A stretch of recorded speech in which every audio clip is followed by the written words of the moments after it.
All right, hello, thank you for that very kind introduction. I'm Christian Sandvig.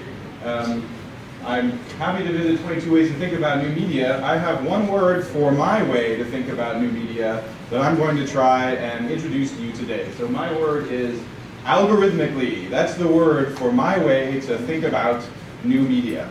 I was asked to give an overview to the way that I think about new media, specifically for people who don't have experience in my field. So this will be a sort of a basic introduction. And to begin, I'm going to need some very important assistance from you. I'm going to need a volunteer from the audience, and I need the volunteer to come up with a trashy pop band that they're embarrassed to like. So it has to be trashy, it has to be pop, so other people have to know what it is. And I don't know anything about popular music right now, so I will not judge you. The other people in the room might judge you, but hopefully you've built some sort of rapport over the semester. Would anyone admit to liking a trashy pop band that they're embarrassed to like? One Direction. All right. Now, again, I don't know anything about popular music, but can we agree this is trashy? Yes. All right. And so it's embarrassing? All right. Okay, great. So I asked for that question because it speaks to a central problem in the study of communication. And that problem is sort of how is it that we end up paying attention to what we pay attention to. So I guess One Direction is a popular band, right? Are there other people, not just you, that like it? All right, so it's a popular band, but it might not be very good in some people's opinion. So why is that? Is it just that tastes differ? So here's my question for you about this pop band. When I was younger, the kind of pop band that would be the equivalent to One Direction would be something like, I don't know, the Backstreet Boys or something, maybe, I don't know. That would be my equivalent for it. So my question for you is, do you think that there are other bands in existence that can do what One Direction does? Not necessarily exactly, but let's say you've never heard of One Direction and there was another band and it was similar in many ways. Would you say that there are other things? So I'm getting some nods from people. Yes, this seems fair enough, right? So we're not talking about a singular musical genius where they are the leading light of their generation artistically, they have all the talent and no one else has it. No, we're talking about a band that could be somewhat interchangeable with other bands. So people who like music are well aware of the idea that there's this big supply of musical talent that's much larger than the musical talent that we pay attention to, right? So the reason that people like music enjoy going to, say, small concert venues or to see obscure artists is that you can often hear music that is very good, that you wouldn't necessarily hear if you were using your normal way of listening to music. Because there's a lot of people that have musical talent. So there are actually a lot of bands that are bad, but there's more bands that are good than we can pay attention to. You're not going to know this guy. His name is Hammond, and he's sometimes referred to as the most famous music producer, or the most famous musical, sometimes called artist and repertoire agent of his generation. So this guy Hammond went through and he signed just him, no one else. He discovered these people. Now I know that we're of different generation. This is before my generation, but still I recognize these names. There are a lot of names on here that are incredibly successful musical artists. At least some of the people here are not trashy boy bands, I think. I would say that there's some talent on this list. But it's interesting that this one guy, Hammond, managed to get all of these acts signed. What a great job he did signing all these acts. And so some people say this about the people like Hammond that used to pick what kinds of bands were promoted. It's called the artist and repertoire, as I said, or the A&R agent. They sometimes spend their days going to clubs and shows, listening to bands, and deciding which bands to sign to a label. Now, Hammond signed all these fantastic bands to a label, right? But you have to ask, yes, these people are talented. Yes, he has an ear, maybe, for talent, or he has some skill that allows him to spot talent. But is there some way that he also gets to decide who is talented? Like, is maybe one of two of these names not as talented as the others, and just by associating with him, did they become popular? There are a bunch of sayings in the industry about this. They say that "I'll make you a star" is the most common thing said by the artist and repertoire agent before they sign a band, right? They also say things like, "He really knows the taste of the public," or they say things like, "He decides the taste of the public." This example is from popular music, but generally we could think of all of our communication as kind of working this way, where there's more communication out there, either more popular music or more conversation or more news or more movies or more television shows, than there are audience minutes on Earth to consume that music, especially in our current media system. I don't know if anyone knows this guy. His name is Ari Emanuel. He is sometimes referred to as the most I guess, notorious Hollywood agent. There's a character based on him, also named Ari, in the HBO series Entourage. So Ari Emanuel is famous for making stars, in that he sees someone, he knows how to promote them through the industry, and then they become a star. It's not to say they don't have talent, but in Hollywood there's probably a lot of people that have talent, right? And so it's not clear exactly who gets to be the star, whereas the other people still have to be waiters and waitresses. This works for news too. In fact, for news, it's maybe a more pressing problem. This is a picture of Joseph Pulitzer. Pulitzer said, extremely pompously, "The power to mold the future of the Republic is in the hands of journalists." So that's an interesting statement, because we think of journalists as reporting the news. They don't make news up, and so you would think that the power of the future of the Republic really had more to do with the events of the day and not the journalists who are just supposed to report the news. But of course, deciding what is news and what isn't news is a really difficult problem, and it's hard to say exactly that there's one right answer for it. Here's a graph for you. This is a Google Trends graph in which I plotted over time the search interest on Google for three things: Kim Kardashian, Angelina Jolie, and famine. You'll notice that in a weighted index, which I didn't actually include, famine is effectively 0 compared to these other search terms. So a commentator and researcher at MIT named Ethan Zuckerman has posited that what we're looking at here in this graph is an interesting way to think about the way that we allocate our attention to media. He says that in the future, when we think about media, I think he was kidding, but I'm not sure. He says when we think about media, we should use a unit of attention that he refers to as the Kardashian. And he says the Kardashian is the unit of attention consumed by news about Kim Kardashian in one day. And he said by that, in this example, he said by that standard, events like a major famine in Somalia could be measured, and it would be measured as a micro Kardashian or a femto Kardashian or some extremely small unit of attention.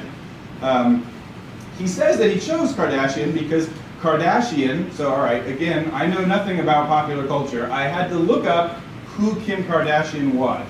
So I don't think that's the case for you. I used this example in another class, and everyone knew who Kim Kardashian was. So I'm assuming that's the case. You know who Kim Kardashian is, yeah.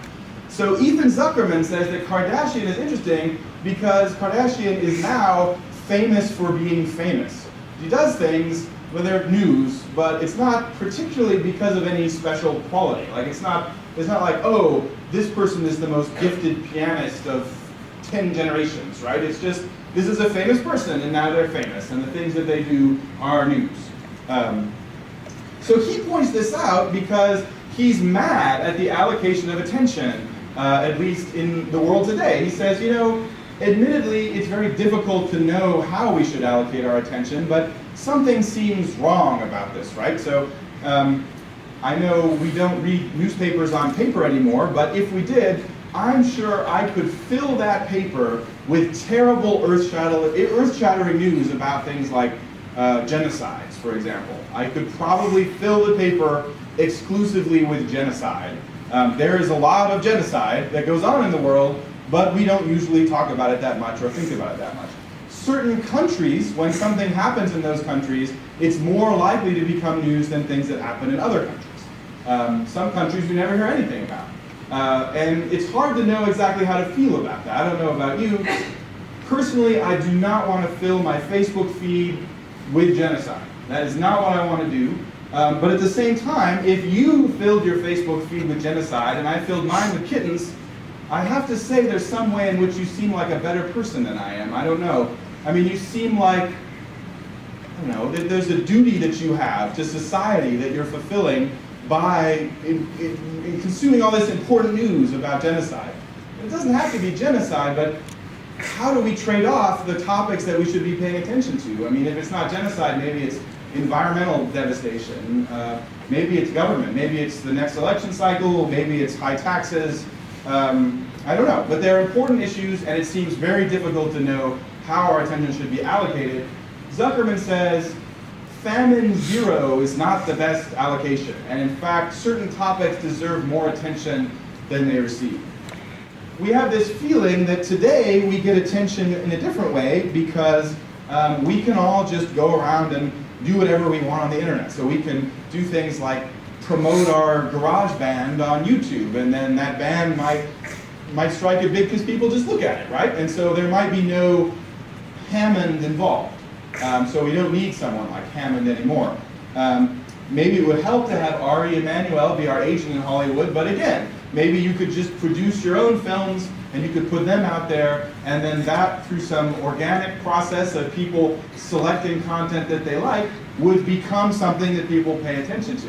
And that's really what I'm going to argue against for the rest of the time that we have together. I'm going to try and convince you that it seems very different today versus decades past, because we have a lot of choice when we go online. When we use new media, it seems like we can look at all kinds of things, and this should lead to some, maybe not fair system, but at least a different system than the one we had before, where we had these gatekeepers like Emmanuel and Hammond who decided what people pay attention to. So I'm going to try and convince you that something important is happening in this allocation of attention. I'm going to do that by going through a few examples. So you're going to help me with the first one. The first one involves you doing something on your laptop. So if you don't have your laptop, you can look over your neighbor's laptop. It's not critical that everyone do it themselves. All right. So what we're going to do is a little risky, and it might not work, but I think it'll work. What I'd like you to do is I'd like you to go to www.google.com. I'm going to ask you to put in a certain search query, but you need to follow the directions exactly. So don't put it in until you hear the directions. It's important. All right, so go ahead and go to www.google.com. You should get a search box on there somewhere.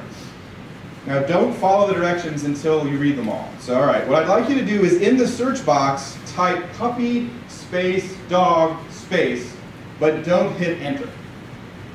Does that make sense? Did anyone get anything happen? Any results show up? Someone, what you got? Eyes, puppy eyes. Oh, so that was like the little drop down on the search box gives you suggestions. So what's called auto suggest. What kind of suggestions did you get? Puppy eyes, puppy tails, puppy names. All right. Did anything happen below that? What's that? Someone speak up. Oh, did anything appear below that though? Yeah, so you got some pictures of puppies, some websites. What's the top website that's not a picture? I'm asking you in part because it differs for the different people in the room, actually. So what's the top website? Someone. It's not a picture. Urban Dictionary. Urban Dictionary? Urban Dictionary is the top website for a search on puppy dog. Okay. All right. Okay. All right. Now let's try this again. So I'm gonna ask you to do this again, but a little differently. Go back to www.google.com and hit enter to reload the page. So there's no search terms in it, and you're back to the beginning. You know what I'm saying, right? Yeah. Now go ahead and do it again, but this time, instead of the word puppy, I want you to use the word bitch. So bitch space, dog space, and don't hit enter. What did you get? Did you get any auto-suggest? No auto-suggest. All right. Did anything happen below it? In fact, you can keep typing words, and as long as the word bitch is in the search string that you're using, something called Google Instant is never going to load any search results. So you can keep typing words, and as long as the word bitch is in there somewhere, it's not going to load any search results. So in fact, Google has made a decision that certain words should not produce instant search results. And if they appear on your query string, nothing will happen. You can still search for them. You can hit enter, and then you'll search for them, right? And in fact, if you do search for bitch dog, it's pretty boring. I don't know what you were expecting. Pretty boring. It could have appeared on Google Instant. I'm not sure it's that dangerous, but they don't want it to appear on Google Instant. So the reason I use this example, and this is where it gets incredibly obscene, is that there are a list of words that are censored by Google Instant, and some of the rationales behind the decision seem quite odd. So if you want to experiment, I guess words depicting the female anatomy are particularly interesting, because some of the ones that you might think would be censored are not censored, and some of the ones that you might think there would be no reason to censor are censored. So I'm not sure exactly who at Google has decided on this list, but there's this list and that's what they decided. This is a good example for our topic today because it's an example of a very different kind of media system than the one in the eras of the past.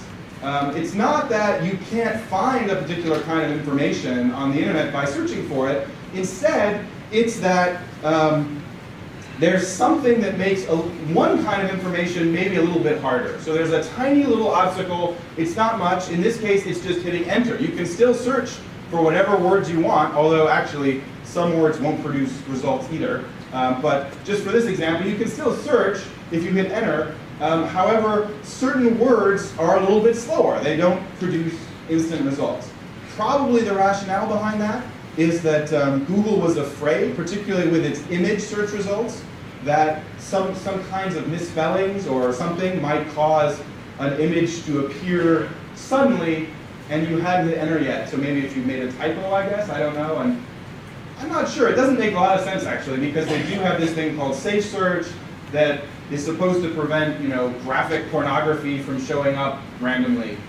So they should have protected you from that anyway. But anyway, they have this list. This is an example of the way that media systems work now. It's not that you can't do anything that you want. You can search for anything you want, yes.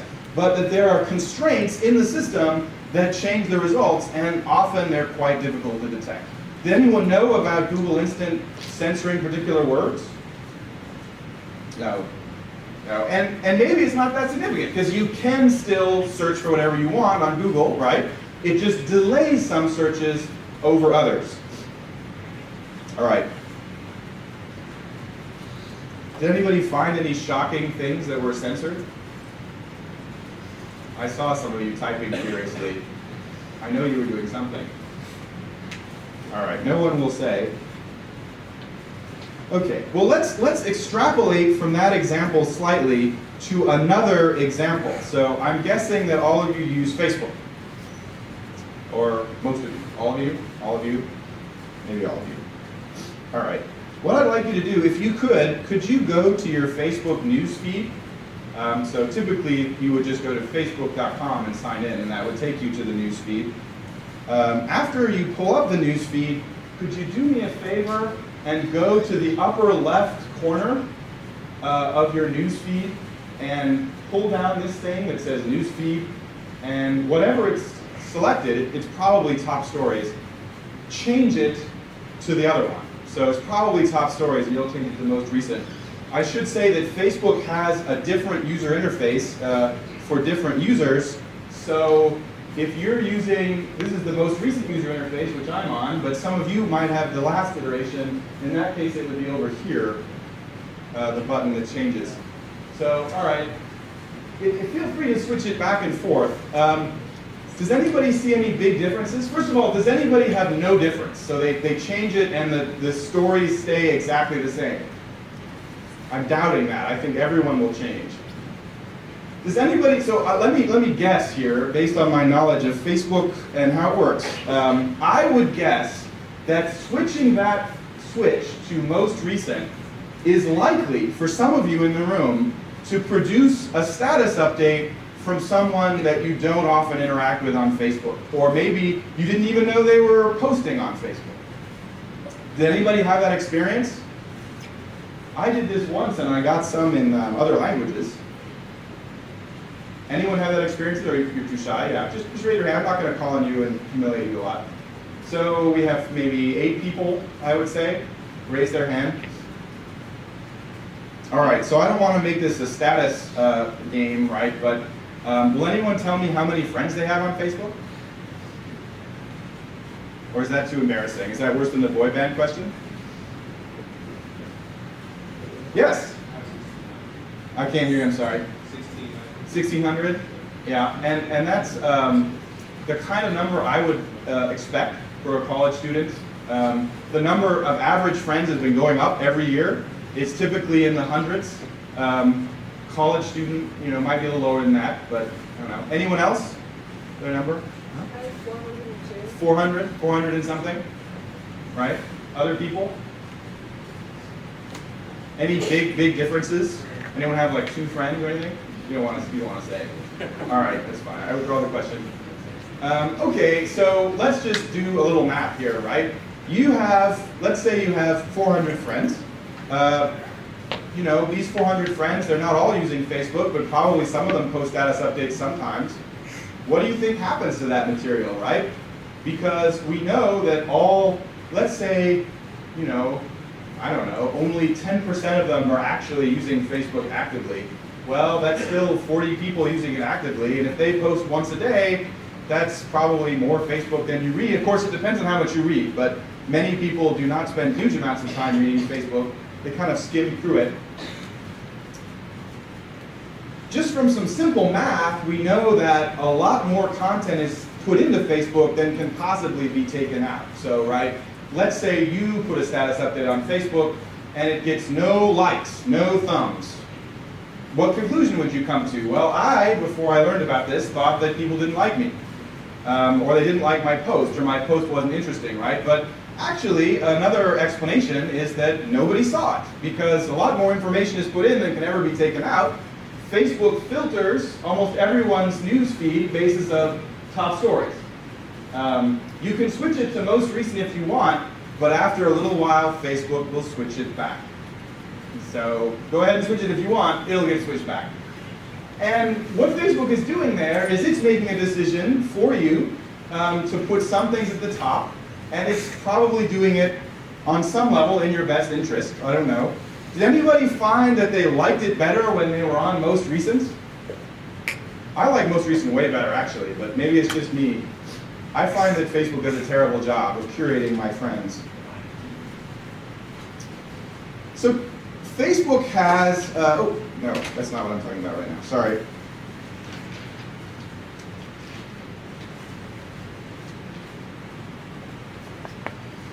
So back in the old days of media systems, you might have some interface for the media, like this television. I think this is a Philco, with a lovely, I don't know, looks like a 7-inch screen. And if you wanted to interact with the news of the day, or learn about some new music, or find out what was going on, you had your choice of, I don't know, in the 50s, 60s, you might have 3 channels, and those channels might not transmit all the time, so you'd have a certain amount of time in which they were on the air that you could watch them. Now that's a pretty constrained pipe, right? I mean, that means that really, if you're watching television, and television has been popular for many decades, everyone's pretty much watching the same thing. Like, yes, you could be watching one of the channels or another one, but there's not a huge amount of choice out there. And so there's this narrow pathway that information has to pass through to get to you if you're using television. And Facebook seems so much better because in some ways it seems like it's entirely constructed by us. It seems like something that we build just by making selections like putting things on the news feed by adding friends, for example. You can also manipulate what you see on the news feed by what's the word that they use in the Facebook interface? It's not mute, is it? What is it? It's like unsubscribe? Well, that's if you don't want emails from the comments, but if you go to each particular post, there's a way that you can, I think it's hide, but you can hide all posts from a particular person, you can hide follow-ups from a particular post. So it seems really like you're in control. And so instead of having an artist and repertoire department or a media executive decide what you're going to see, it feels like you decide what you're going to see. So my goal is to demonstrate with the last part of the time that we have together that in fact what's happening is this thing called an algorithm, which I will define. This isn't an important algorithm. This is actually an artwork. Oh, don't do that. This is an artwork by an artist named Kevin Hamilton, who is making a kind of sketch to show you how he thinks Facebook works, and the hand is revealing the algorithm, though of course we will never know it. An algorithm is a word that simply means a step-by-step procedure for accomplishing something. It has a more specific definition in computer science. In computer science, you could think of it as a function or a procedure that will always produce the same outputs given the same inputs. But for our purposes, the dictionary definition is fine, a step-by-step procedure for accomplishing something. If you look at computer science textbooks, the definition of algorithm is often accompanied by this example of an algorithm, and that is the instructions on a bottle of shampoo. So it's not necessarily a technical term. This is a step-by-step procedure for accomplishing something. A computer programmer might say that it's somewhat badly written because it might loop at the end there and you might wash your hair forever. But generally speaking, all right, it's a set of instructions.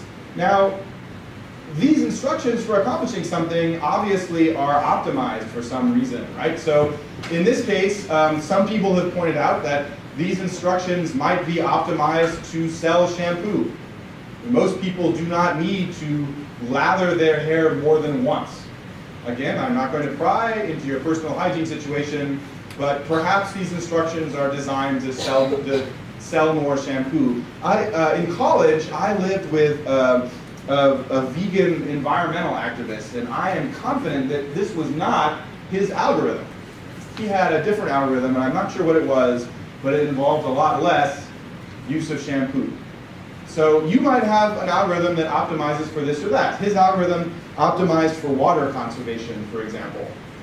I always had to shower with all those buckets in the bathtub with me, so that all the runoff, the gray water, could be collected for our plant watering and stuff.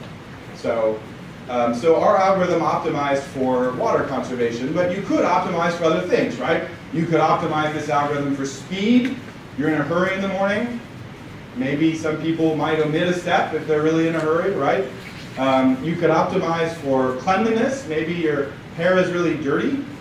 You might have to have a different thing in it. But anyway, the point is that the algorithm is a series of steps for accomplishing something, but it has some end, usually, to which it's optimized for.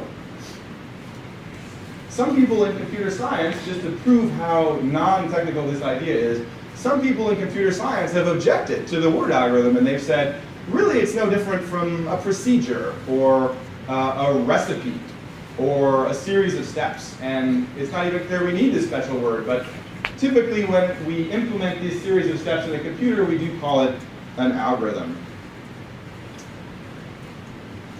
So in those earlier examples, I gave you, like your Facebook news feed, there's an algorithm at Facebook called EdgeRank, and EdgeRank decides what gets put at the top of your news feed if you're using top stories. Top stories is a synonym for EdgeRank. If you switch to, what's the other one? Most recent? Is that right?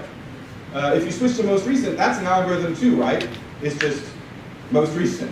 Like, put the one that's the most recent at the top. Like, that's the algorithm. So there's always an algorithm, but the point is that most of our experience of media is now changing so that what gets put in front of us is decided by some algorithm. So it might seem like, hey, the internet is great and I can decide to do whatever I want and I can look at anything I want. But in fact, a lot of what's put in front of us is decided by an algorithm. I'll give you a couple other examples. Here's an example. About 10 years ago, when a technology called geolocation started to become viable on the internet, that's a technology where someone who's operating a website can detect with reasonable accuracy where you are when you're browsing the website. Now, they can't get your address exactly, but they can probably get your city. If not, they can probably get your county.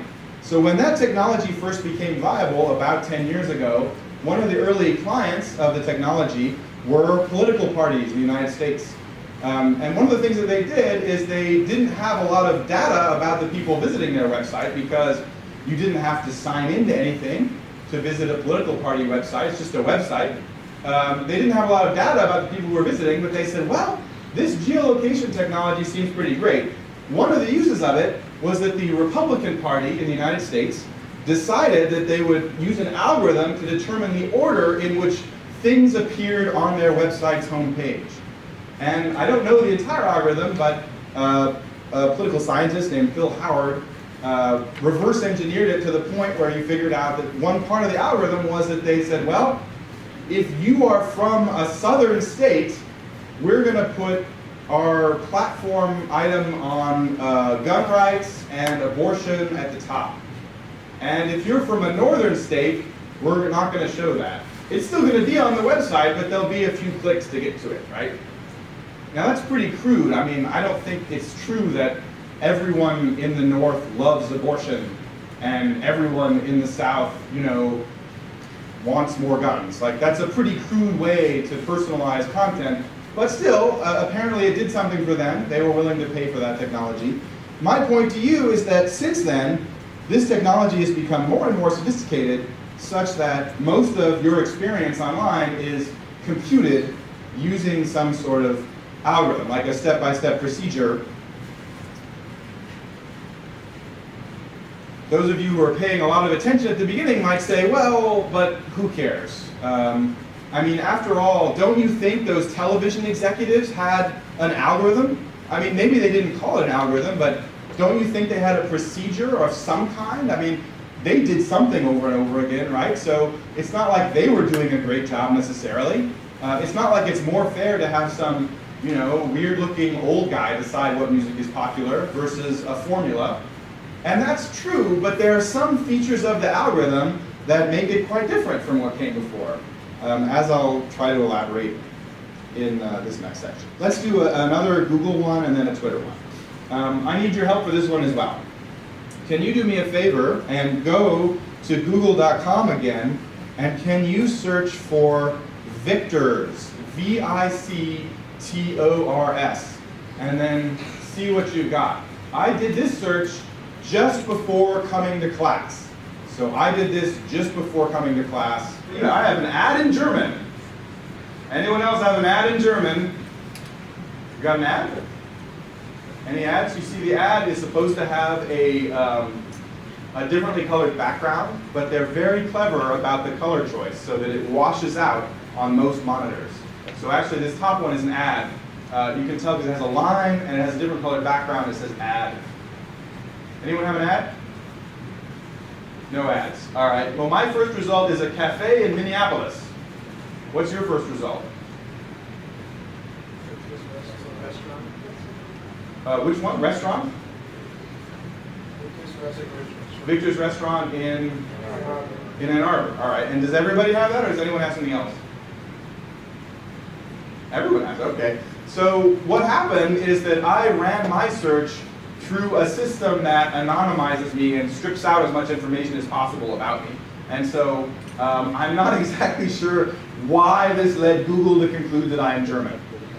But anyway, it concluded that I was in German, and we have Minneapolis, Provincetown. I don't know where this one is, but it doesn't know where I am.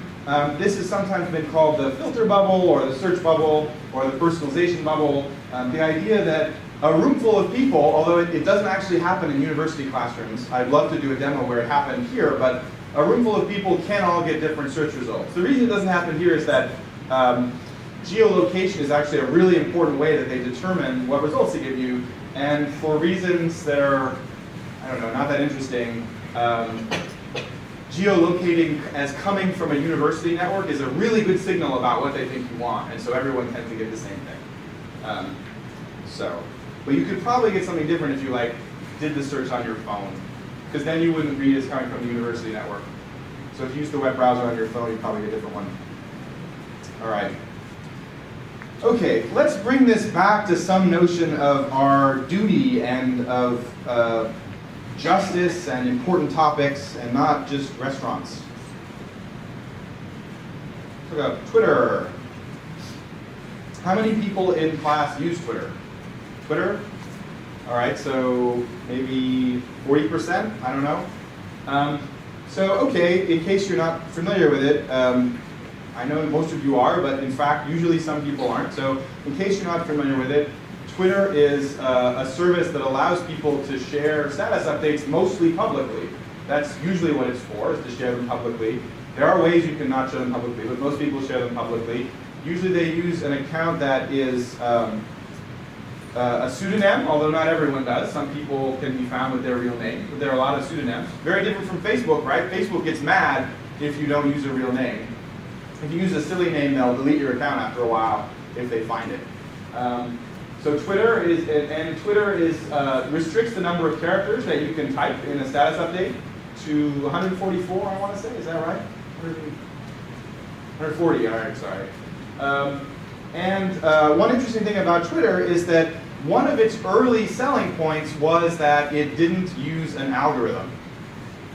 So in fact, of course, it did use an algorithm, but the algorithm was chronological. So the thing about Twitter is that when you look at the Twitter homepage, you see everything, and it just sort of scrolls by.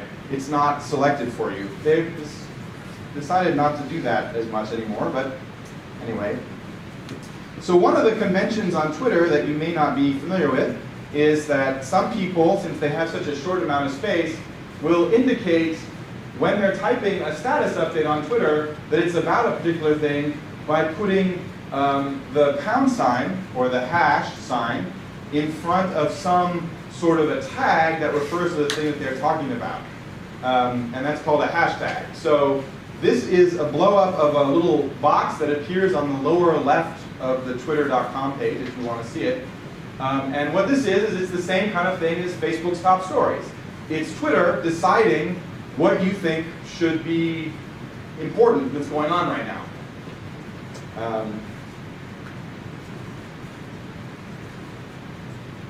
Twitter used to do this by location. So the algorithm used to be, this says United States trends, what it used to be is it would look at all the tweets that had location data associated with them and then calculate the words that appeared the most frequently for different geographical areas. Our most recent, our nearest area was Detroit. So there's a way you can get this where it says Detroit trends, and then you have a list of the things that people are tweeting about in Detroit or in the Detroit area. But they changed it just not too long ago. They introduced this new thing, trends tailored just for you, a unique way to get closer to what you care about, blah, blah, blah. So these are the trends tailored just for me. They're very similar to the United States trends. So I'm not sure if Twitter is doing such a great job right now at the tailoring. There are a couple differences, but they're really minor. Well, there's some interesting stuff here. There's an algorithm that decides whether something should go on here. And you can imagine, without any background in math or computing, how you might write such an algorithm. Like a very simple one would be, what's the one word that appears most often on all of Twitter? That should be item number 1. What word appears the second most often? That should be item number 2. I mean, that might not be the best algorithm because it might produce I don't know, but still it's not far afield from what you might do if you were writing an algorithm to do this.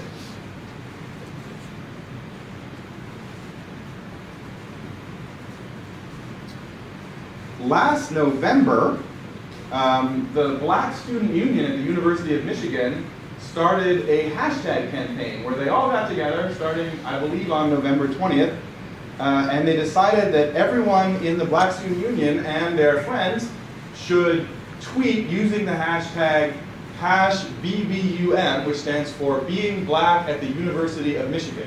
And that they should all start at 11 o'clock, I believe, in the morning. Now, these are the kinds of things that they posted. I'm black and I go to U of M, I must be from Detroit. Or being the only black person in class and having other races look at you to be the spokesperson whenever black history is brought up. Or smiling at people of a different race and they look away. So one interesting thing about this is many of these things that the members of the Black Student Union posted were the same things that they had already written on giant signs and stood in front of the regents meeting holding the signs, right? So they had already been out there in a different medium, but they put them on Twitter. they put them on Twitter, and one of the things that happened, which is somewhat puzzling to me, but miraculous, is that the hashtag BBUM trended in Detroit, so it made that list of Detroit trends that I talked about just earlier, but it also trended nationally. So people all over the country received this hashtag in the lower left of their screen, even though they didn't live in Michigan, they didn't have anything to do with Michigan, and when they clicked on it, they would get a list of tweets like this. Now, we have faculty at the School of Information that consult for Twitter, that write algorithms like this. I'm not one of them, but in consultation with these faculty, we are not really sure how this happened, because on the one hand, it's not clear that BBUM is nationally relevant, right? It does seem to be of a fairly local interest. It includes UM. And there are other campaigns that are on Twitter that have a similar structure, and they're local, and those didn't trend nationally. But some interesting things happened. Because this trended nationally, it got news coverage, first on the Huffington Post and then elsewhere.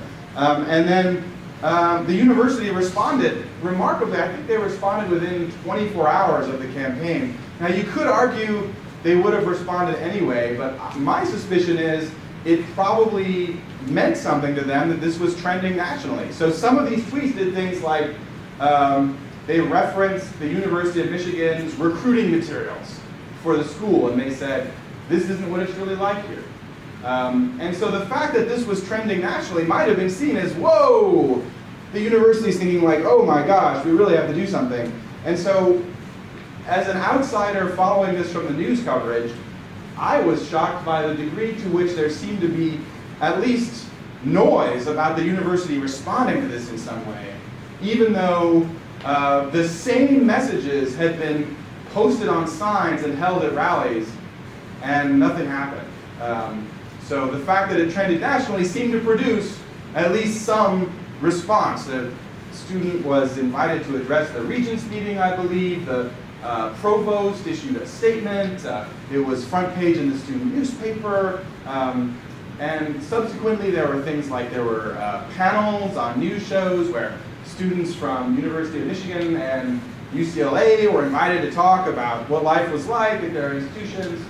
So, but this brings us back to the question, what counts as national news? I mean, I think you could make an argument that this does count as national news, that perhaps there's something important going on, particularly in college campuses in California and Michigan, because they're a sort of hotbed of the affirmative action debate, and that this sort of the campus climate around race is national news. But how exactly did this trend?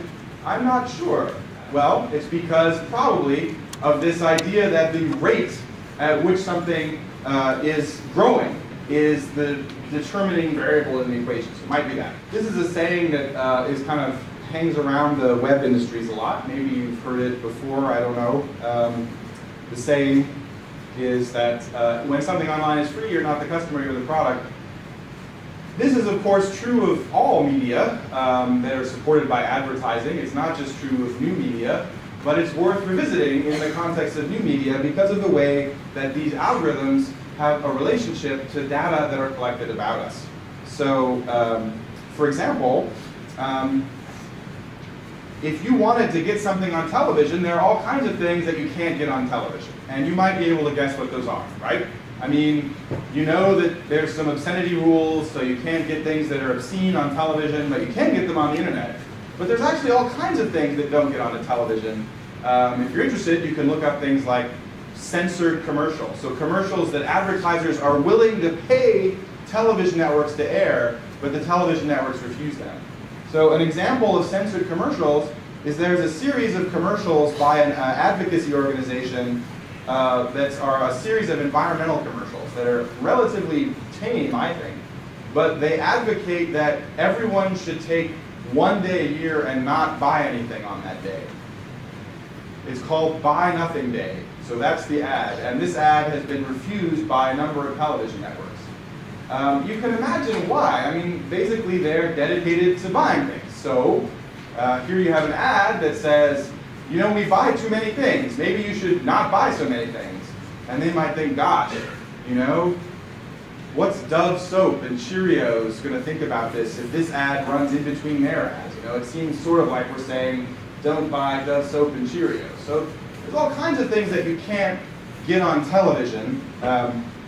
One reason for that is that television as an advertising-supported medium is designed around markets. So it wants to produce content that people that are valuable to advertisers like. And so that creates a big problem for people with minority views.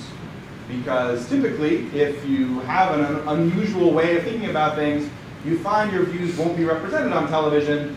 And one reason that they might not be is that advertisers might not be interested in you as a market. And television companies might say, well, we really want to maximize the number of the size of our audience, and so it's never going to be in our interest to do that much niche content development or niche broadcasting. So another example of something you can't see on television, men kissing. There's many instances of men kissing that have been censored. They can do it if it's kind of joking, or if it's like accidental, they can sometimes do it, but generally speaking, men kissing, can't see it.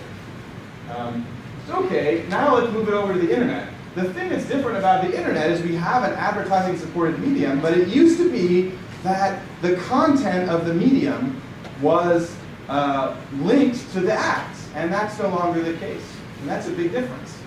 So it used to be that you ran ads against something, like a newspaper page or a television show. So if you had a television show, like earlier I mentioned Entourage, there's no ads in HBO. What's a popular television show? I'm totally out of touch with popular culture, as I keep emphasizing. Popular television show right now. I can't hear anything. House of Cards, all right, well, Netflix doesn't run ads either, so you're undermining my example. So, popular television show on something that runs ads. Scandal, right. Okay, so Scandal, you advertise against Scandal. Typically you have a media buyer that places ads against a particular show because that show is got a market, an audience that they think is interesting. But on the internet, you don't have anything like that. On the internet, actually, because the internet doesn't have shows exactly, I mean, yes, you have Hulu and things like that, you have a decoupling of demographics from advertising. But that doesn't mean that identity categories, like the things that go into demographics, aren't important. It just means that they take a different shape. Sometimes people will call this the death of demographics. So, for example, let's say that I am interested in selling you a wonderful new Subaru. One thing that I could do is I could say, well, people with more money are more likely to buy Subarus. Maybe there's a target market for Subarus. I don't know what it is. Maybe the target market is more female than male.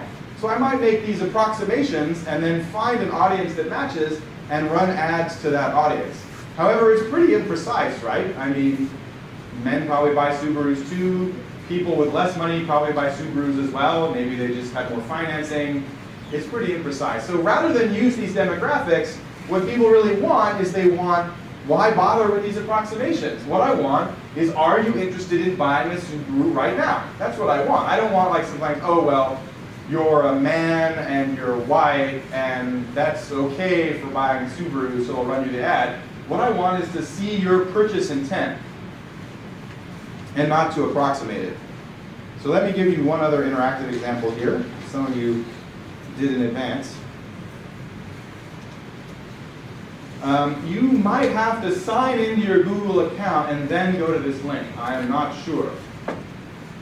So it might work, but you might have to sign into your Google account. If you go without signing in, there's probably a sign-in button that you can use for it. So this is your preferences page for Google. I think I pulled mine up, but I don't remember. But if you scroll down on the preferences page for Google account, there's a place, and it's two columns. It's on the right column, and it says interests. And it has AdWords interests.